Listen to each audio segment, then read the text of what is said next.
Hello guys, వచ్చి రాని వంటలతోటి వింత వింతగా ఎట్లా చేయాలో నన్ను చూసి నేర్చుకోండమ్మా మీరు.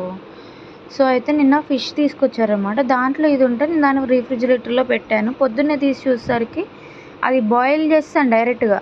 సో లోపలదేమో బాయిల్ అవ్వలేదు, పైదంతా ఏమో బాయిల్ అయినట్టుంది. సర్లే అని చెప్పేసి ఆయిల్ వేసేసి అందులో వేసేసాను. తర్వాత వెయిన్స్ లాగా ఉన్నాయి. అసలు దీన్ని ఉంచాలా లేకపోతే తీసేయాలో నాకు పూర్తిగా అవగాహన లేదు దాని మీద. సో తీసేసాననమాట. తీసేసి ఇక మనకి దొరికిందే ఛాన్స్. మనకి కైమా కొట్టడానికి మటన్ చికెన్ అవసరం లేదు కదా. సో ఉన్న దాంతోటే మొత్తం కైమా కొట్టేసిన.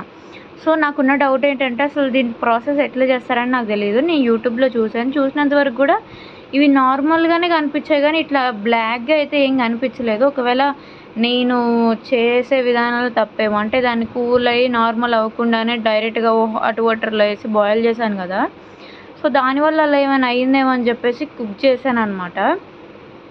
సో నార్మల్గానే చూసాను. అయితే వెయిన్స్ ఉండకూడదు అంటే మళ్ళీ వీడియో చూసి మళ్ళీ వెయిన్స్ కనిపించినవన్నీ తీసేసి మొత్తం ఫుల్ కైమా కొట్టేశాను. కాకపోతే నాకు కామెంట్ సెక్షన్లో చెప్పండి అసలు వెయిన్స్ ఉంచొచ్చా తీయొచ్చా అని చెప్పేసి.